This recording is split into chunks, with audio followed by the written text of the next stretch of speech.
Hi, I'm Ben. I'm Zach, and welcome to The Movie Vault. Yes, welcome back. We have the second thing of Lord of the Rings, The Two Towers, and once again we have our special guest. Who are you? Anna. You're Anna. Welcome again, Anna. Are you glad to be back? Yes, very glad. Very glad. Okay. And we are very glad to have you. Thank too, you. Wow. As You're never the, this nice to me. the local Lord of the Ring. Well, we have to be nice to you because we're on camera. Exactly. So, we would. I don't think the fans would be. They wouldn't think a lot of us if we didn't treat you well. Don't worry, off camera, different story. But on camera, we'll be nice. Now, so next podcast you'll actually hold the record for the most on a row as a guest. You're kidding me? Yeah. In a my row. dream. Currently held by Jared at 2. Wow. So. I'm so excited to be Jared out by that, actually. And third place is everyone else. Yes. Wait, I'm actually pumped. Yeah. Guys, I don't know if I mentioned this last podcast, but I am their #1 fan, actually. I think I have the most listens. I think you might have mentioned that last podcast, but we can rehash it again. I hope we get an infographic under here that says Anna Hoover, #1 fan. Yes. It's kind of like More work for Zach. if somebody got to be on, like if we were a huge podcast and somebody got to be on it, that was just a random person. That would be what this is like. If we get famous, will we have Anna on again?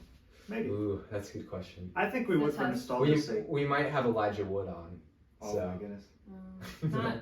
There was an interview where Elijah Wood where he just cracks up because he gets asked the dumbest questions ever. That's funny. I feel like that's every actor of all time. It has like 20 million views on YouTube. You should see it. Okay, I'll look that up. But anyway, let's get right into this movie. So this is The Two Towers, the second Lord of the Rings movie, also the second Lord of the Rings book. And we're going to thank Ahmet Kozan, a user on IMDb, for our summary today.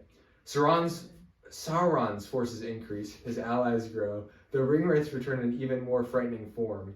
Saruman's army of Uruk-hai is ready to launch an assault against Aragorn and the people of Rohan. Yet the Fellowship is broken and Boromir is dead. For the little hope that is left, Frodo and Sam march into Mordor unprotected. Several new allies join with Aragorn, Gimli, Legolas, Pippin, and Merry, and they must defend Rohan and attack Isengard. Yet, while all this is going on, Sauron's troops mass toward Gondor, for the War of the Ring is about to begin. Dun, dun, dun. Alright, first impressions when you saw it. Anna, what about you? Like, when I saw it. When you first saw it. Do you remember? You don't remember? How old were you? I was like at least middle school, maybe younger. Oh, well, I mean, I feel like you have a fairly good memory by then. Nah. Okay. I remember it was a lot more action than like the first one, obviously. Okay. And Is I that remember good? loving it. I don't know. I honestly, I don't remember if I watched like all of them at the same time or over the course of the I don't remember. It is good though. Yes, it's good. That's more action, I think. But what about like a rewatch? Did you get more out of it or no? No, I think I was just like reminded, like after not watching it for like probably a couple of years since I watched it. There's like little parts that I remembered again. Like I didn't think there was that many parts that showed like Pippin and Merry, but then I was like, oh, they're in it like a decent amount. Yep, that's about it. That's pretty good. Yeah, I kind of thought that it was like I had never forgotten anything about the movie. It was weird, like every part was just like, oh yeah, that happens and this happens, and it flows together really nicely. Yeah, I think the things I noticed was like, okay, Gimli and Legolas play a bigger part in this movie. Yeah. Merry and Pippin. So some of the side characters get more of the spotlight. Like what I probably remember more is just like the fight because this was like when I was younger watching this movie, this was like the first like major, huge battle I saw in a movie. It was like cool, like super violent, and like, I mean, it really, in comparison, it's actually not all that violent, but it kind of is. Though. There's some heads that get chopped off and stuff, and of course it's always fun to see the Legolas versus Gimli battle. So fun. For killing the most orcs. And just defying the odds, and then that moment at the end, those parts kind of stood out more. And this viewing, I think I was able to see some of the more subtle things a little bit more, or just remember them better. The interaction between Sam and Frodo and Smeagol was pretty good. Sam was a star of this movie, and I'm sure we'll get to all of that. But overall it was like, oh, this is unsurprising, but it's still very, very good. Yeah, I agree. I obviously like this one a little bit better.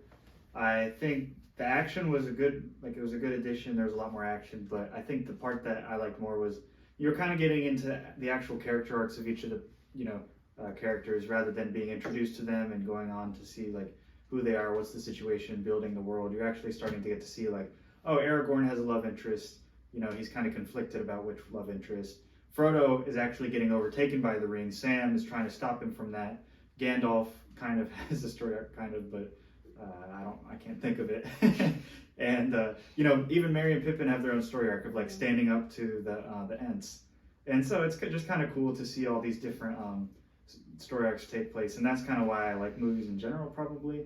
So I think, yeah, and the battles were great. I think it was cool. I've seen enough of those horseback where all the horses are running at each other. I've seen enough of those to enjoy it. So, but Okay. yeah, it was nothing like. To me, it wasn't anything like, oh my goodness, the CGI is great, it's amazing. But I will say, I really, really do like Gollum in general, just because I find his story arc just very different, and I can kind of see where they're going with it, even though I haven't finished it, and I don't actually know what happened, so please don't spoil it. And I know I knew he was a Hobbit coming into this, but like, I'm excited to kind of see if anything happens with him. But yeah, it's interesting, just like to see each of the characters finally taking what they are, like who they are, and applying it into the situation. So I think that's why I enjoyed it more over, like there were a few parts, sorry to go on, but there were the few parts where like people were like growing as characters, like Frodo or even Merry and Pippin, who I hated in the first one, where like they're finally like standing up, he finally stands up to the Ent, to Treebeard, and it's like, oh yeah, okay, there's some serious things going on, because my complaint with the first one was that it didn't seem like a serious melodrama it was a melodrama. It didn't seem like a serious, I don't know. It didn't seem as grand, as epic as I thought it would be, as people had described. But this took the first one even further, in my opinion. And so it gave it a more gravitas, and it was kind of cool. So I know that's such a different explanation of why I like it. But yeah, good job, Peter Jackson. It's great. Yeah, I think one of my favorite parts of this movie is how we get to explore the relationship between Frodo and Sam and Smeagol, because Frodo we can see as like he's the hero, but he also is like clearly he's not like a perfect hero. He's definitely a flawed hero. The power of the ring is overtaking him just like any other person it would, and there's sort of maybe this is something that I hadn't like thought into, but it kind of felt like there was some more like allegorical perhaps, and I don't mean allegorical in like maybe it's not even the right word, because it's not necessarily like an allegory specifically to something, but it's sort of putting these characters as like reflections of how we would respond to certain situations, because Frodo is the hero of the story, and yet he seems to be having a hard time, resisting the temptation that the ring has. And if not for Sam a lot of the time, it probably would take advantage of him, but that's why Sam is there, to be level-headed. Sam obviously isn't, being pulled as much by the ring. But then Frodo shows a lot of compassion to Smeagol throughout the movie, more so than Sam does, and perhaps that's because, but perhaps that's because he understands what it's like to have the ring and what it's probably done to Smeagol, even though he is not thinking in the right state of mind all the time. I think he also it does say this in the movie, like he's compassionate towards Smeagol because they've been in the same situation, and I think he says to Sam, he's like, I have to have hope that Smeagol isn't all bad, because then that means that I can come back. Yeah. And he's like, I have the quote written down. He says, I have to believe he can come back. And it's sort of just foreboding, because he's like, he knows that he's being put in the same spot. Yeah. No, I agree. Is that selfish though? Is it? Is it? Should he be? I think it's just the only hope he can cling to right now. Okay, but so if he had no relation to Gollum, would he be sympathetic? I don't know. That's why I'm wondering her speaking. Maybe not. Okay, I'm just curious. Yeah, he might not be. I mean, there definitely is a selfish aspect to this, but you also have to remember, like, like he's being put in a very unenviable situation where like there's really nothing he did like they're not, it's sort of a punishment in a way almost that he has to bear the ring. Yeah. But it's also like it's a punishment that you'd be willing to take because of the pull of the ring. So it's like a weird like because it seems like everyone who interacts with the ring wants it. There's like this desire to be able to possess it. So yeah, but there's this belief that he's the only person who will be able to who will not be who's weak enough to bear the ring, if that makes any sense. Yeah. Yeah, I think there was a couple lines at the end where Sam and Frodo were like near when what's the Wraith guy came right on the ring wraith or the Nazgul. Yeah. Whatever. And then after that guy left, he got shot by the arrow, and Sam had tackled him to prevent him from putting on the ring. He says, I don't want to do, or I can't do this. He goes, I know that everything's wrong. Like it seems like that's obviously showing like he was forced into this. This is not, neither of them actually want to do it, but Sam's going to be there by his side. So I think that's a great story. I agree with you. I think like their Smeagol and their triangle was the best part of the movie in my opinion. Just because I think Sam saw in Frodo that Frodo was trying to look for hope in Smeagol's redemption, so that he could be redeemed, obviously.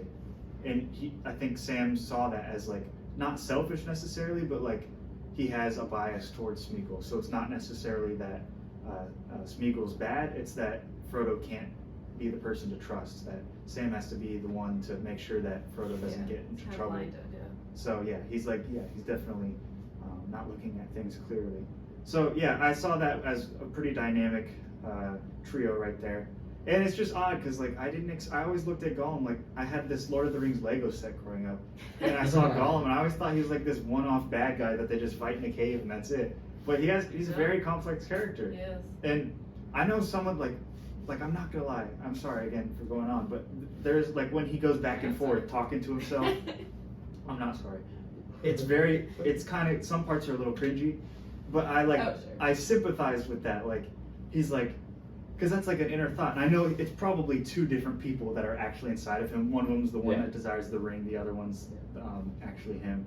But like we can all relate to that on some level of like we have this side that's pushing us to do something, and we have the other side that's not. It's the internal conflict. And with Gollum, it's like literally such a divisive personality, just because one of them is trying to actually find love, and the other one's like just after the ring constantly. And that one obviously is more powerful and more dominant and more assertive. So it is a nice, cool thing to have that going on. And sorry again, I just Smeagol was my favorite part. He really was, just because there were like a few parts where like when they were like pulling him by the rope, and Sam was like trying to like pull him, and he's like, we can't take it, he's like, we would die. And I actually like right away I was like, oh my gosh, like I actually feel something for him, because for once, like, because I'm not obsessed with animals like you, and I don't love all these animals, but like Smeagol, I looked at him as an animal in the first movie, but then when he started to like feel pain and stuff, I didn't see that anymore. I was like, oh my gosh, like I hope this character doesn't get beaten and whipped like I've seen him get whipped.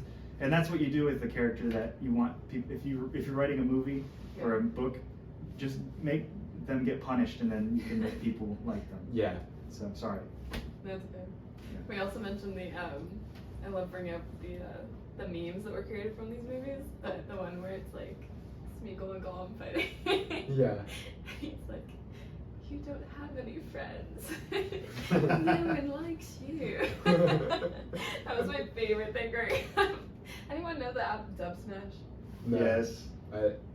Yes. Why? Me and Ashley did that meme to Dub Smash. Oh my gosh, it was so funny. It's just a memory I have. Like, Ashley's my sister. Yeah, I just had to input that. You did Dub Smash? Are you kidding me? It was fun. It's really embarrassing. I did Dub Smash. If that makes you feel better. Embarrassing for you too? Then? Yeah, it was really It was embarrassing. fun, guys. It was before TikTok. Before We're gonna have to look Musical.ly. into the Dub Smash lore. No. Yeah. No, it's funny. It's funny. Yeah, I mean, don't you guys like Smeagol? I'm sorry, am I the only No, one? I do. No, I always liked Smeagol. Yeah, he's a good character. Yeah. Okay. He's a sorry. well-developed character. I I think agree with you. I think maybe I was realizing like his importance, not just like being there with Frodo and Sam. Like Frodo and Sam together are great, but like you need Smeagol to be like another. If he was their guide, like they Yeah. wouldn't have made it. No. without him. But they That's had to, really important. they had to make a deal, and he wouldn't have been motivated without the ring. All of this is sort of like odd, like, Yeah. and that's sort of where like fate comes Yeah, like in. he There's a lot of on the ring. there's a lot of stuff about like fate and like sort of like it's not really like concretely identified. Yeah. But like the ring one, something like the ring sort of has like pull and Yeah. like and Gollum is sort of placed and but it's like. But then Bilbo wasn't supposed to find the ring, so there's all this stuff that's kind of working together. Like there is like a greater force that exists in this world, but that we just Yes. don't really know about too much. I have a lore question. So, either of you, so Gandalf goes to the highest point of the lowest mountain, right? And he's like there for a long time, and then he turns white because some force sent him back, and he was there for what 30,000 years. I did the math, and I think. Like, what was the, does it get explained why he gets sent back? Because he said, I was sent back for a reason or something like that. No. Okay, so Well, some maybe- force sent him back. Maybe like later in the movie. I don't really remember. No, they didn't Really? say anything in this movie. No, yeah. I think And it's he just becomes- sent back to hell. I was confused, and he just comes back. If anybody knows, the movievaultpod@gmail.com. Maybe it's There in you the go. books or something. Yeah, it could be. If it isn't. But it also may not be. And what's the significance of Gandalf the White compared to the Gray? More It's, power. I mean, Right?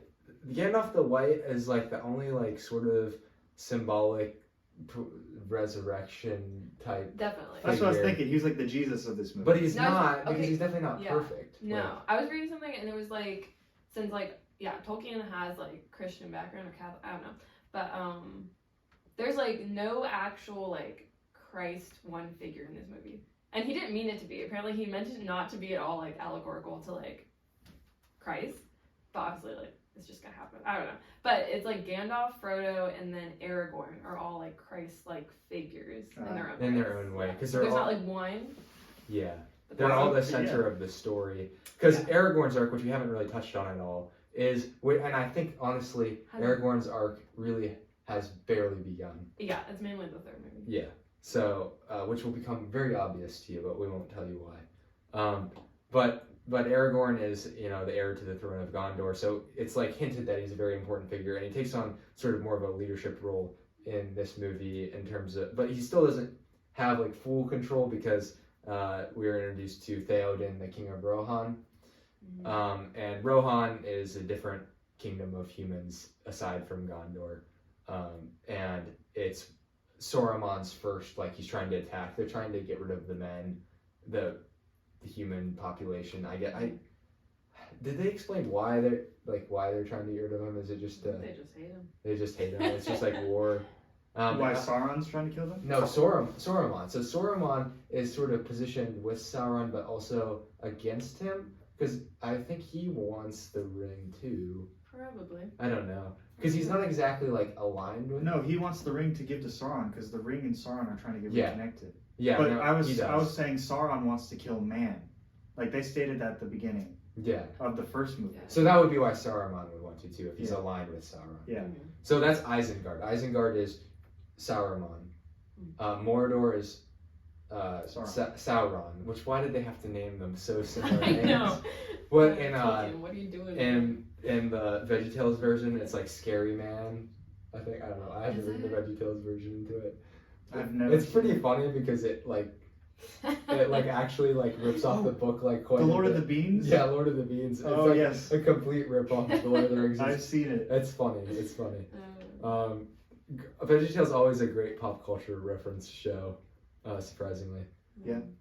We're on time. We're in Rohan. So we're in Rohan. So really, the groupings end up being like, was it Aragorn, Gimli, Legolas with the people of Rohan, and then Merry and Pippin get kidnapped, and they end up with the Ents and Treebeard and Gandalf, who reappears Which is- with the Ents.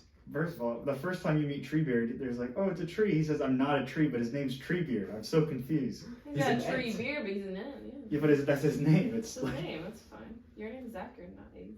I don't know where I'm going with yeah. I just thought, I was like, well, he said, I'm not a tree, and then he says, but my name is Treebeard. I was like, okay. Just a name. Yeah, I mean, sure. Okay. Yeah. No, he was cool. I thought it was cool that they were like trying to be like the neutral people. They were like like the people trying to be off the grid. They're like the Swiss. Pacifist, so. Yeah. They're the Swiss of the Middle Earth. Yeah.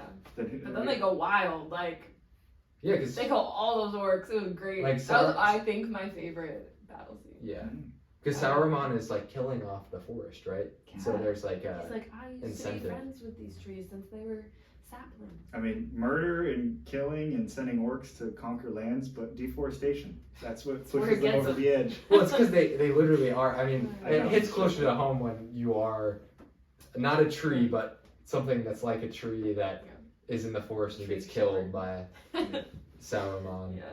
Um, It was so great. Yeah, Merry and Pippin are trying to convince, because they obviously are very powerful creatures. They're huge and they're tree like we saw at the end how powerful they are. So getting them to be aligned with Aragorn and the rest of the Fellowship ended up being pretty important. Yeah. But really, Rohan is like the other part of the story, and that's where we're introduced to King Theoden, who is under sort of a spell of Saruman, and Saruman's henchman Grima Wormtongue is telling him what to do. He looks disgusting. I know, and you can tell if they're good or bad based on their names, which is super Literally. funny. And how they look. Yeah. It's crazy. He's like the palest yellow guy. So disgusting. And okay, and was he going after his own niece? Okay, that's what I was gonna I don't know. That's what I got from it, but Wait, who? it's not his niece though. Or not niece, whatever. It's just the girl. Like, he's not related to Oh, he's her. not related? No. No, Okay. Wormtongue is not related, But but I he's think going that's after. what, yeah. He's going after Yeah. Eowyn, yeah. Aaron, What's the guy, the nephew? What's his name? He starts with Hammer? an No, not Elrond. It's not Elrond. Eomer, Mhm. who passes away. Correct? No. No, No, the other one. the other son. So his cousin passed so away. Theoden's son passed away. Yeah. And then he is the nephew of the king. All right. Like, That's where I Brother sort of to looked away for a second, and I was like, "Wait, who died? Did Theoden die?" yeah. And I was like, "I can't look away. That's not a. You'll get lost And- quickly." Theoden's son dies off screen, correct? Were we introduced to him? You see, it says that he dies and then Arwen goes and cries over. Okay. We don't ever meet him when he's living them. Okay, but in the books, is he explored more maybe? I don't think so. I only remember Not enough for me to Eomer remember, and yeah. Okay, Eowyn I just thought I being didn't know what the major significance of. I think it was just the significance that Theoden under a spell is oh, my son died, and then he gets out of it. He gets out of the spell, by the way. And Only because of Gandalf the White, Yes. who they were supposed to take the staff away. that was so funny. Is that in the book? Yeah, he I'm acts sure like it an is. old man. He was like, oh, You said you so wouldn't take funny. away the walking stick of an old man, would you? I'd have to check, but it wouldn't surprise me if that's in the book. Yeah, but then afterward he's he's all torn because his son died. He's like, you shouldn't have to bury. Is Gandalf this sassy in the books? Well, yeah, he is. I think. I might be. He's got some, I was noticing Also, I think it's Ian McClellan. Yeah, I think Ian McKellen definitely plays it up. I think the way they read off some of the lines. Now, I actually need to reread the books, but I know. I think you just think about how you would have thought they would have said them in the book, and then how the actors end up saying them. And sometimes you're like, "Wow, that's really profound," and sometimes you're like, "Huh, was that really Mm-hmm. because obviously." I feel like for the most part, though, my impression of how these characters looked and everything was always the movie always had an impression on that, because even though I hadn't watched the movies before I read the books, I still knew what I still had seen pictures and stuff, kind of knew they might have even read books that had pictures of the characters I think on mine them. did, yeah. So it wasn't Yeah. I didn't think because sometimes with books and movies it's weird to see you had an vision of what the character looked like, and then you see him on the screen, you're like, that's not at all what I was thinking. Which is kind of why a criticism probably of movies, they take away that sort of imaginative aspect. Now I'm on a tangent. No, I agree with you. I wish I read. I'm starting to want to read the books now.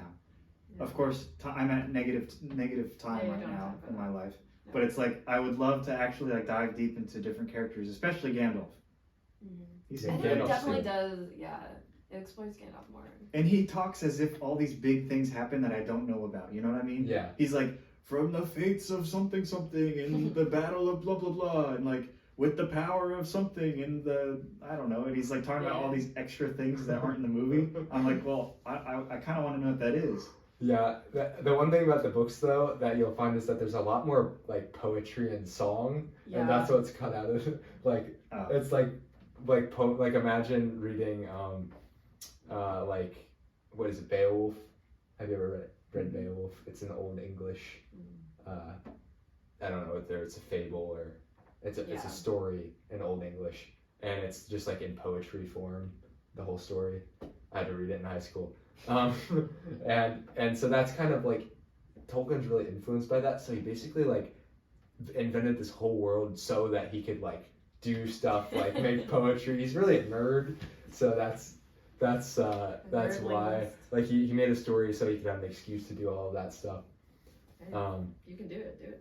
And they speak. This is a bilingual film. They speak a lot of Elvish in this. Sure. So they don't always translate it. No, not always. When it's convenient not to, they don't. And like, I know, I'm sorry, you're trying to go through the plot. I just have a lot of questions. So this, like, I'm trying to figure out what distinguishes this from other fantasy types of other, worlds and stuff like that. Obviously, we said the world building, but there are so many other fantasy worlds I could say have great world building. And I'm trying to think, like, what does this, what's before this though? Yeah, I know, it's like the first of its kind, and it was big, and the movie's obviously like engaging, and the characters are great, and the actors are great. But I'm trying to be like, what is specifically good about the story of Lord of the Rings that distinguishes it? And I think there's something there, I just can't figure it out. Do you have an opinion? Sure, I do. It's such a vague question. I honestly, I've never watched Game of Thrones, so I don't know that whole world.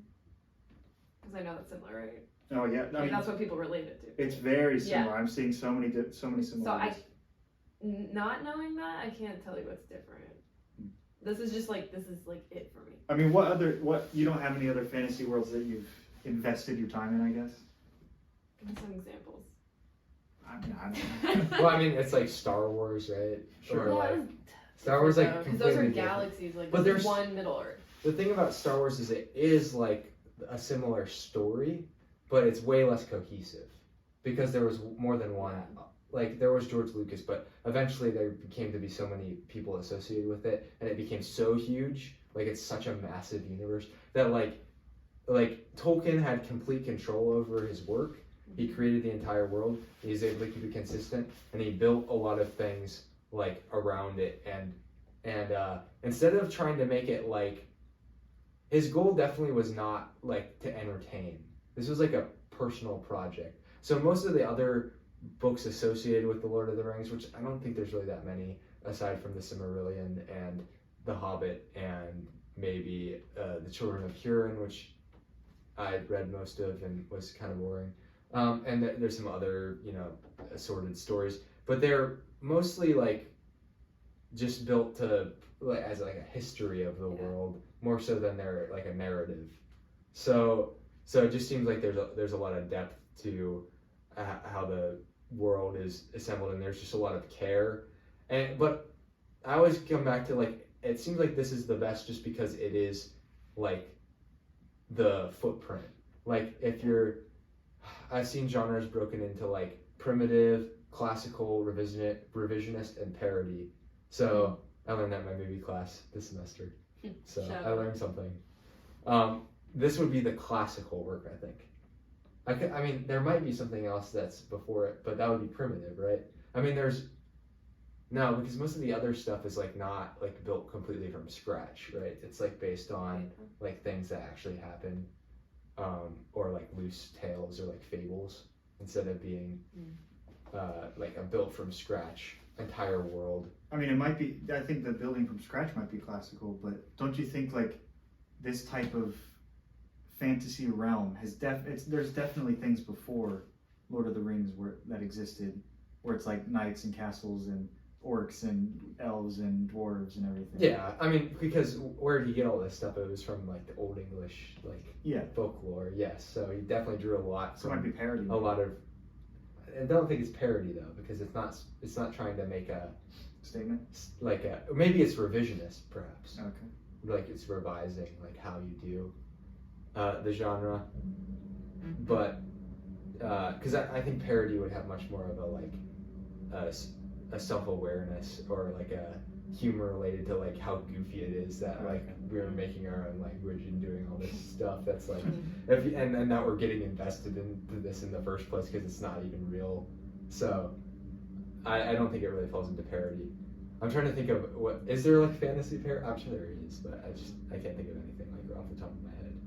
I don't know. I think the thing just overall for the Lord of the Rings and just like the whole Middle Earth world and Tolkien's world is just like it's like how he's built like each group of people, like the men, the elves, the dwarves, the orcs, and all that jazz, the wizards, like so thoroughly themselves.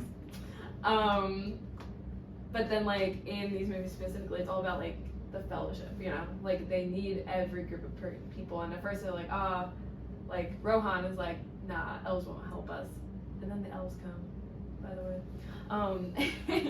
And just the fact that they joined together to fight for their Middle Earth, you know, even the Ents, they were like, it's not our fight, but then they're like, nah, we'll get into it because they impacted us.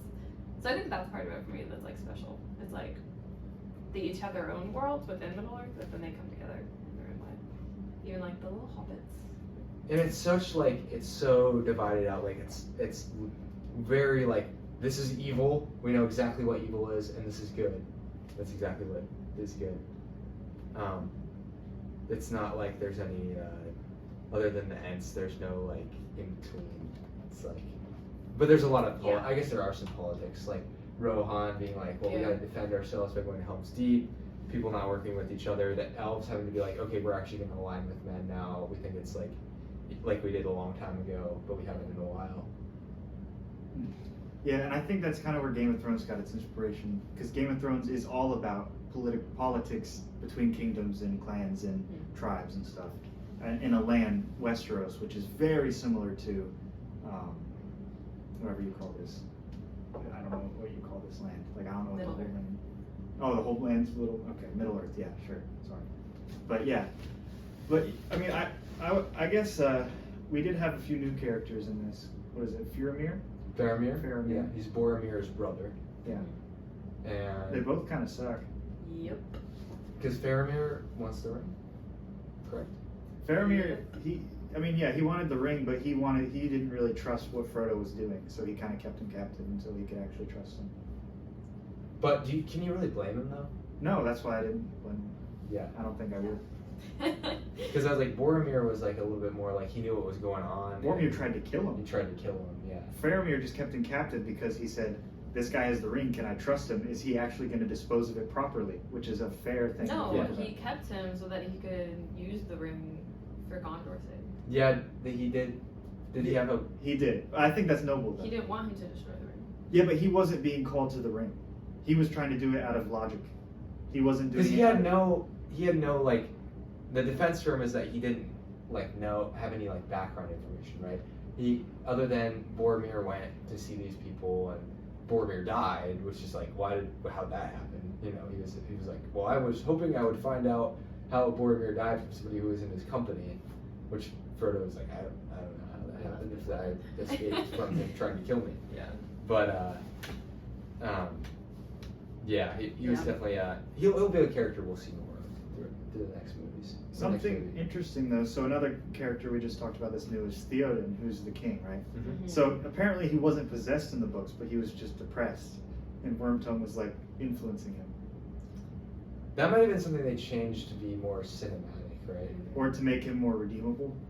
Yeah, because it's like, how would you just be depressed and just be like, well, whatever, just do all this son dying, terrible stuff and whatever, it's fine. I think there's truth to like try to hit on my niece. That's cool.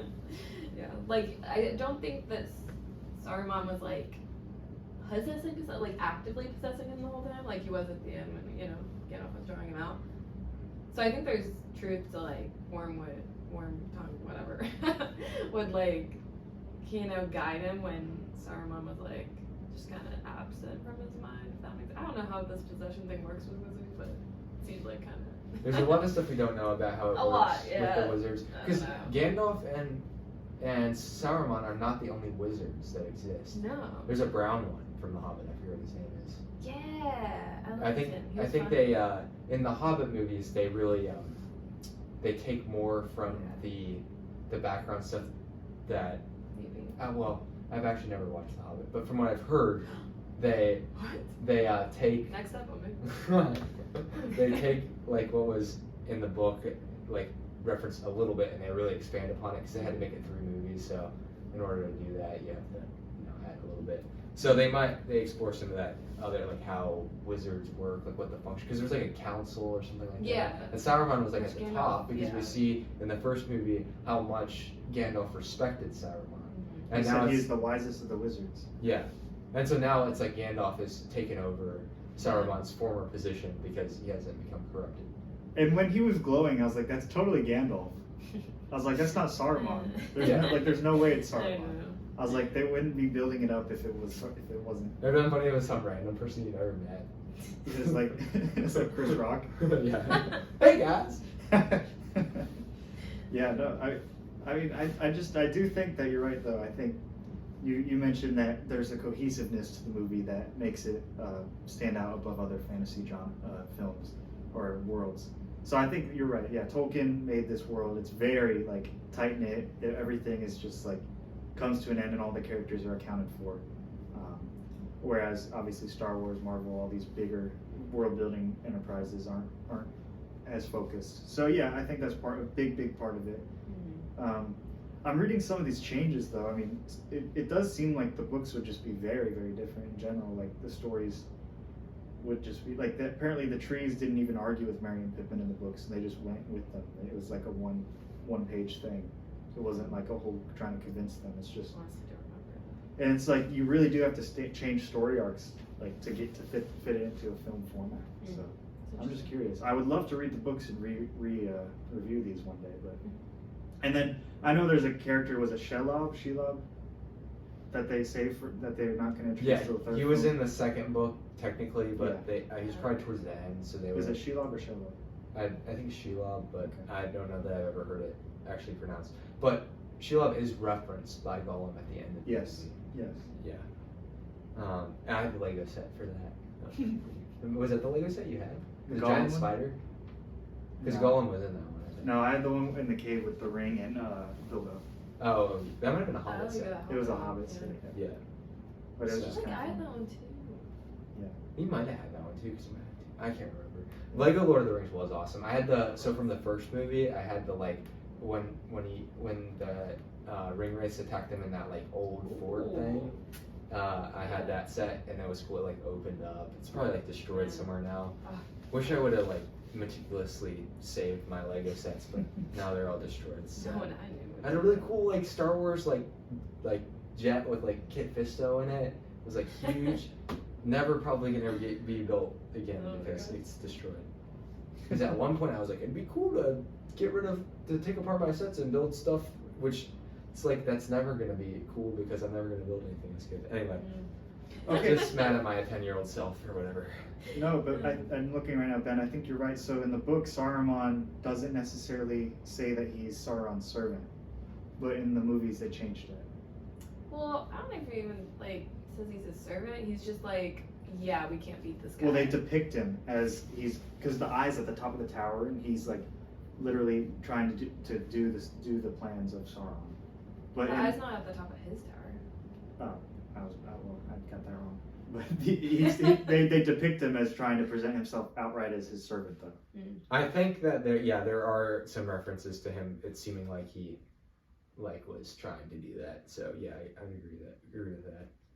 And I think like in the book, he was just afraid of Sauron, so he did his will. But it wasn't like he was like. Because That's accurate, though. he was trying to make a play, I think, to be the guy in the end who had the ring. I think. Interesting. But he was probably, not trying to go directly against Sauron because that wouldn't really advantage him too much. Yeah. And then the name of the two towers. Those are the two towers that are teaming up against men. Yeah, Isengard and Mordor. Okay. Yeah, so that's kind of cool because then you hear the two towers and you know exactly what the plot is. I think it's a good title. Yeah, it's good. And the Fellowship of the Ring, you know exactly what it's about. Right. It's about the band of people. And I also appreciate that they were all separate this movie. That they didn't do the cheesy bring them all together right at the end. Right at the end. I was No, like- that would be impossible because like Yeah. they're like moving in different directions. But yeah, it's good they didn't do that. Yeah, I appreciate that they like went on all these different story arcs throughout the movie. It was cool. Yeah. 5 different plot A, B, C, D, E. Yeah. Yeah. Actually, I got so annoyed when like Boromir like took them further. Like I was like, they went all that way, trying to get to Mordor, and you just take them back to Osgiliath or whatever. And I did an hour. Oh my gosh, I got so mad. I was Oh, like, yeah. I would be so mad. I would quit. No, I'm kidding. I mean, I hope I would. You need a Samwise then. Yeah, I would need a Samwise. Mr. Frodo. Yeah. I think the cutest part in the film is when they're like walking through the woods after they get released from Boromir, and he's like, "Do you think people will tell our story one day?" Aw. Oh, Mr. Frodo, he was so brave, wasn't he? And then he's like, "He wouldn't have been anything without his friend Sam." He's like, "Aw, I wasn't kidding." He's like, "Neither am I." Samwise the Brave. Just breaks my heart. Yeah, Samwise is the heart of the movie and the books, and all of it, because Frodo is too. His honestly, I guess we might talk about this in the last film, but I feel like Frodo might be even more depressed in the books than he is in the movies. That could be wrong. He's pretty down a lot of the time. You just see the wear of what he's doing. So without Sam, it's like, how would you spend time with a character who is just like sulking an entire, film, basically, even as the hero? It's why it's weird. It's like they're divided into two, kind of like Gollum is. Mm-hmm. Yeah. Yeah, I mean, he's legitimately trying to put on the ring, and he knows he is. So, like, without Sam, he, like, actually needs Sam to, like, tie his hands behind his back. Yeah. So, it does take 2 people, 2 wills. But I am curious why Sam hasn't, and maybe there's a spoiler, don't tell me if there's a spoiler. Sam gets tempted, too. But don't tell me, just don't say anything. But, yeah. Anyway, I do think the character, where they put characters together, they have a good balance of the trios they have, because they have like Legolas, Aragorn, and Gimli. It's like, Aragorn. whatever. Like that's a good trio. And you have the other trio. Except we that talked Aragorn about. almost dies, so he gets cut out from the trio for a hot second. Yeah, but throughout the movie, they're pretty fun together. No, they're super. Legolas is probably the best character. He's so good. Orlando. He's awesome. He can kill like 10 orcs at one time. I So swear. good. Yeah, one time he literally has like 4 arrows in his thing, right? Yeah. He goes, Oh, he's way better than Hawkeye. oh, there's no debate. That actually was like a big debate when like, Really? I don't know, it was just a thing. I don't know where or when people just asked like Hawkeye or Legolas. You're like, oh, Legolas, obviously. I don't know. Hawkeye's got trick arrows. That's not. See, that's not skill though.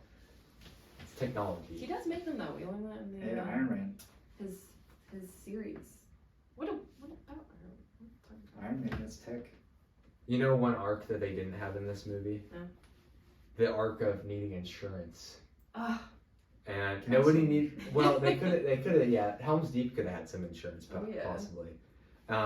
Hopefully, ye old Headman England agency would have been open in Middle Earth, and they could have telegraph, or no, not even telegraph. Literally They'd have to. letters. Wait, what's the Oh, the Release the the bird? carrier pigeon. The Yes. bird from Or the moth. the moth. Yeah. So call the tap in Morse code 614-486-7300 on the moth and send it to Head England Agency and tell them that Ben and Zach sent you, and then they'll send it back with their insurance rates, and you can get your castle insurance. And that's It'll be worth the wait. Yeah, Ben and I will be in wizard costumes in the cutout. that'd be pretty awesome. All right. I'll be Saruman. He'll be Gandalf. Yeah. That's accurate. Because Zach's the evil one. Yeah. If you didn't catch on to that. Yep.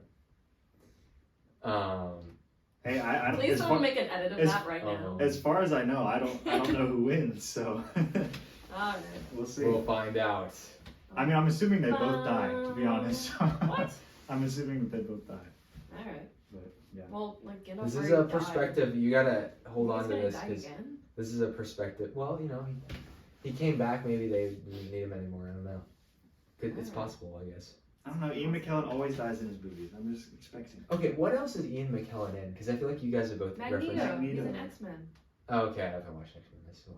Really? Any Oh. of them? He's in all. The he's in next most of next them. vault. I've watched zero of the X-Men That's movies. literally terrible. How do you call yourself I a feel like movie? it's not that terrible. It's literally so Like, terrible. I would be more embarrassed by Oh other my things I gosh. haven't seen, No, you should be appalled at yourself. aside from. You're so good. I'm sure it's good. I'm sure it allowed the further Marvel Cinematic Universe to exist. So this movie made it only cost $94 million to make, Only that? and which is actually kind of a low number. I feel Actually, like. is. I mean, there's inflation, I guess, but like now they spend like $250 million on movies, like way more than. I mean, maybe that's just like the effects of That's why that money could be going. graphic effects, which are not even good in Marvel. Like they spend so much money on them, and they're not even like that good. Okay, that's debatable. No, some of them are actually not good. Like, Okay, that's if you like watch Marvel movies, like some of the like, You're just supposed Computer- to enjoy Marvel movies, okay? yeah, I know, but like they should be a better quality. I'm not saying all of them because there are definitely some that are excellently done. Yeah. But it made $947 million, so almost $1 billion. But you know, this is pretty much like the closest you get to a sure bet. As long as you can pull off everything, like, because the story's already there. You just have to make sure that it fits into the movie form, which I guess isn't like, you shouldn't take it for granted that it's easy to do that. Because, yeah, the people are always going to say the books are I feel like better. it's, almost harder though, because you have to get so much out from the books. True. Yeah, you have to know what's right to cut out, I Yeah. guess. I think Tolkien makes that a little bit easy, though. Like, there's some stuff that's like... Alright, yeah. I guess No when you Tom figure it- Bombadil in the first movie. Didn't Oh my even gosh, mention that. yes! Wait, I almost forgot about him. He was the most confusing character in the books, a little though. bit. Because when they meet Zach has him, no clue who we're talking about. when they meet him, he's like, "Just sing my song, and I'll come." And I'll I help literally was so happy in like reading the book. Yeah. You. But they never Bombadil. they Yeah. call him like once, but like, Yeah, that's true. what's his range? Like, do they get out of range for Tom Bombadil? They can't like have him Maybe. because he's kind of like a Christ figure. Sure, just lob him on there. Because he's like all powerful. I don't know. I mean, I could Yeah. be wrong, but now we're really confusing Zach. Yep. Just don't worry about it. Tom Bombadil So you is the Christ read. figure, all right. Yep. He's the. Yeah. But So, do you think they executed like making this into a movie well?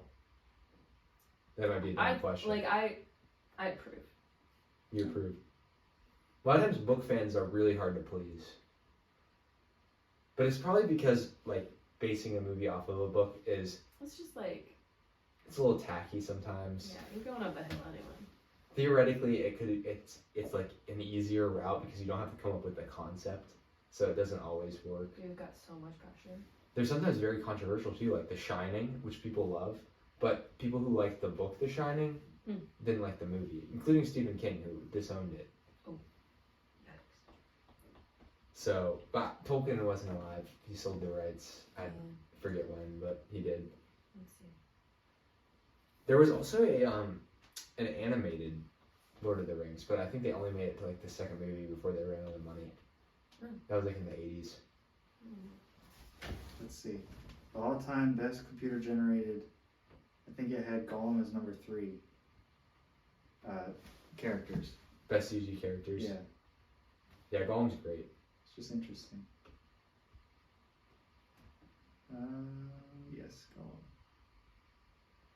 He sold He the rights is- in 1968. Gollum has become a detestable, slithering slug, and he has somewhat human origin, but he's actually a hobbit beneath that oily skin. He is possessed by the One Ring. He lurks in the shadows, following hobbits Frodo and Samwise on their journey to Mount Doom. Yeah, that's good. Entertainment Weekly. No, I mean, obviously, people have approved of it, like Anna, because, I mean, it almost made $1 billion, and people talk about it so much, and people get super obsessed with it. But it's not because of the movies, because of the books and then the movies on top of that. I feel like Yeah. the books are like trailers for the movies are like trailers for the books. Don't you think? Yeah, although Lord of the Rings often gets tossed around as being like one of the best movies ever. Like one of them, or all three of them combined. as like Like the one of the two, best things ever trilogies, made. yeah. Like they rank really high on IMDb's list, which you can't take too seriously because that's like the general public, not the critical view of movies. But no, like people love them, like the movies. They love the movies, but they maybe love the books even more so. But it's like But probably I feel like it's like fewer number. yeah, it's probably a Yeah, people smaller that- subset of people just because books are not the popular medium Anymore, to view things anymore or to have stories. We don't do oral storytelling too much either anymore. Oh, it's so lame. I think people just sit down. Next around. on the vault, oral. Is it I bad? mean, we have storytelling. YouTube. That's type of it. I mean, I guess Oh, it's yeah, true. vlogs. Is that a form? Yeah, It's just living their life. that's like our It's folk not tales. storytelling. Yeah, I guess. I don't know. All right. But that's how things were passed down, just orally, back then. Like Or that's we all they just- did. If technology goes to crap, we don't know anything. I'm That's okay. what I'm happens. okay with that. I feel like this. I feel like all the great stories have been told. All right. I mean, There are new ones to come, but Bible. nothing new is under the sun. True. You know. All stories are just retellings of stories that already exist, but everyone knows that, right? Sure. Wait, so are we just like living lives that have already existed? Is that Sure. the same? You could say that. There's I mean, nothing have under you- the sun. Have you ever seen two people or met a person that you're like, this person just like the way they like talk and like move, it's like just so much like this other person I met, and it's like you just know, and then you're just like, well, it might not even be their personalities exactly line up, but the way that they like Mm-hmm. act is just the same. So then you're like, well, there's only so many possible combinations. There's gonna be like close similarities somewhere along the lines. All right. No, I haven't met. But there's, I can think of a couple examples. I never met anyone who's actually just like Zach. What about my brother Blake? I guess that's a little bit more respected though. Yeah, but isn't that someone technically? Yeah, technically that is someone. I guess so. I've met a few people like you. Just a few though. Yeah. Like 3 or 4. It's kind of a lot. No one's And I've met many like you. no one's truly Name them. Anna. Go. Hey. That's no one's truly an enigma. That's But- Michael Scott. Yes. But in fact, there are billions of people just like Kelly. funny. No, I mean, before we finish, I do want to know what are your guys' actual favorite characters in the movie? Sam And Legolas. and Gollum or Smeagol and Aragorn, but maybe not because of this. I like movie. Aragorn better in this. So. I like was rough on him in the first one. I like wasn't like all for Aragorn in the first one, but this one makes him better Yeah. for me personally. And Gimli, I love Gimli. Now, I sort of ragged on him in the first one. I don't know why. Oh my gosh, when Aragorn throws him, he's like, "Don't tell the elf." So good. I love Gimli because it's not even like his people. His people are dead. He's fighting He's for literally- other. yeah. He's fighting selflessly. So it's kind of cool. True. Well, not all his people are dead, just the ones Yeah, I in the know. cave, but yeah. And Gimli's not. I guess we don't really know like a lot of his backstory necessarily, other than he's son of Gloin. But, yeah, he's just there. Yeah. He has to bring so much energy and just Yeah. life to the group. He has like- such like honor to him. He like can't back down. Like Yeah. they're running like all these miles, and he's like, "Oh, I'm more of a sprinter." So And good. he falls off the horse. And he's like, I meant to do that. what did he say? He's so funny. Wait, I love Gimli. What did he say? I forget. He said that was on purpose or something. Yeah, Yeah. that was intended or something like So even in Yeah. Lord of the Rings, they are able to incorporate a little bit of humor into it. Yeah. It's kind of necessary, right? Even thinking about like the I don't know what you guys like the just the look of the film. Like it's very dark. that. It is. You know. True. The color palette is very, very within a range. Which part of that do you hear is probably like help with the. No, I thought about that. I did, and I thought it does go well with the movie because it's bleak circumstances, and they're in like Like the prettiest part was the Shire. yeah, they're in the Helm in Mordor. Like Yeah. it's like it's supposed to be the So most they did a terrible good job place in on the that. world. You know. Yeah, it is like a faded Mm-hmm. kind of color palette. A lot of greens, dark greens, and blacks, and yellow, like yellows, Yeah. like dead grass kind of things. Dead grass for sure. Yeah, Sam's not my favorite actually. I'd probably have to go with Legolas and then Gollum or Smeagol or whatever. I do like Legolas. Yeah. Yeah, Sam's up there. He might be number 3. He is sweet. But sweet doesn't make the like, cut. No, but he's just like real. Like he's not sweet all the time. Yeah, he actually gets very like Yeah. annoyed a lot in this. Yeah. So he shows some emotion. And he starts to take more. He's more assertive in this movie too, because he was a gardener. Like he says that he wasn't like he was like the person who obeyed orders. He wasn't like somebody who was like assertive. That's the thing with these hobbits. It's like this is trial by fire. They have no experience with any of this stuff. Like they're having to just learn as they go and just like take strong stands. I think that's why they're the most relatable to like us. Yeah. Like even though there's technically other characters that are like human, but like we're not fighting in any wars. Yeah, we're we're not not- kings and yeah. maybe some people are, but like I'm not like a heroic I'm person. definitely more I'm not Hobbit. called upon, and yeah, at least yet in my life. Maybe that'll come. Probably not, but like in this way though. Yeah.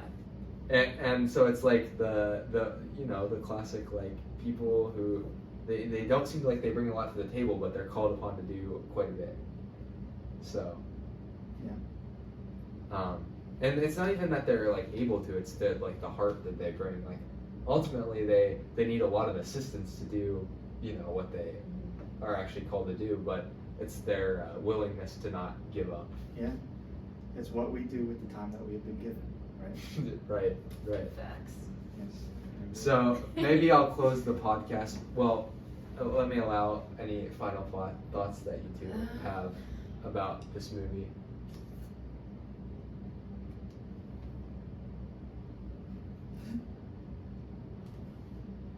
There's no final. Yeah. No, I'm excited for the third one. I said that last time. Yeah. And I'm hoping like the third one will be like, oh yeah, I'm gonna read the books, and then I'll like fade after a couple months. But I'm hoping I'll get there. We'll see. If you watch, you'll probably watch the theatrical version. The extended edition is cool. Like at some point it should be on your bucket list to watch the extended edition of at least the third one. Okay. I don't know. I've actually I never haven't seen yet. the first or second ones, but I don't feel like I don't need to see 30 more minutes of Helm's Deep because that's probably what it is Yeah. mostly. And the first one, like, what are they adding into the first one? I don't know. Like, I feel like maybe it would be interesting. I had a friend. Not Tom Bombadil though. Not him. I Shout out had to Tom. Really got screwed over. Poor Tom. I'll never get to meet him. I had a friend tell me that there's a character that disappears in the third one. You don't know what happens to him unless you watch the extended edition. So that's what he told That's me. probably true. I just don't know. I Yeah, I'm can't trying to remember think which of that character movie. that is. I guess I've never seen the theatrical version, so I guess maybe I'll figure it out. I've never seen the extended. Really? I don't think I- own all three extendeds. I think I just had watched the bought them Oh, really? like a couple of years ago. Yeah. And I just never watched them. But I don't own the originals. I only own the extendeds. It's just Right. funny. But I've watched. I'm on Amazon Prime watching Watching the shorter yeah, ones. true. for the second And time. at first when we watched the first one, I was like, wait, this is the theatrical version? It's 3 hours? These must be the extended version. And then I Nope. forgot it's Lord of the Rings. Like, of course. The extended's not too much longer though. It's That's like 20 minutes longer for the Yeah. first movie, but it's like a significantly longer portion by the last movie. So, and it's quite a haul. I think it's 4 hours long. Yeah, these actors are like. Good job to them. Good job. Yeah, they went through a lot to get this movie done. So I'm gonna end with Sam's quote at the end of the movie. Do it. I know, it's all wrong. By rights, we shouldn't even be here, but we are. It's like in the great stories, Mr. Frodo, the ones that really mattered. Full of darkness and danger they were. And sometimes you don't want to know the end. Because how could the end be happy? How could the world go back to the way it was when so much bad happened? But in the end, it's only a passing thing, this shadow. Even darkness must pass. A new day will come, and when the sun shines, it will shine out the clearer. Those were the stories that stayed with you, that meant something, even if you were too small to understand why. But I think, Mr. Frodo, I do understand. I know now. Folk in those stories had lots of chances of turning back, only they didn't. They kept going, because they were holding on to something. That there's something good in this world, Mr. Frodo, and it's worth fighting for. And then the best quote: "There's only one way to eat a brace of conies." And then the next best quote. This is Shadowfox, the lord of all the horses. Or Shadowfax, whatever. What? Shadowfax, like a fax machine? I'm so confused. Stop, they didn't have fax machines. And then the last one, give it to us raw and wriggly. That's what Smiggle said. Oh man. Sorry to end on those quotes instead of that. No, that's great. That's great. But I that quote really, like, at the end of the movie, it hit me. Like, I know it's supposed to be like, that's, you know, they do that in the movies to be like all emotional and whatever. But it did actually. I was like, that quote stuck out. Yeah. So I'm sure it's in the book, and they probably, you know, took it theatrical. Yeah, I think that was one case where, like, maybe I could be wrong, but maybe that quote stood out more because it was in theatrical form. So. Than it would have if you were just reading it on a page, because you get to see the inflection, the emotion portrayed by the actor. So good job, Sean Astin. And now, Sean, do you want to come close the vault? Sure, Mr. Ben.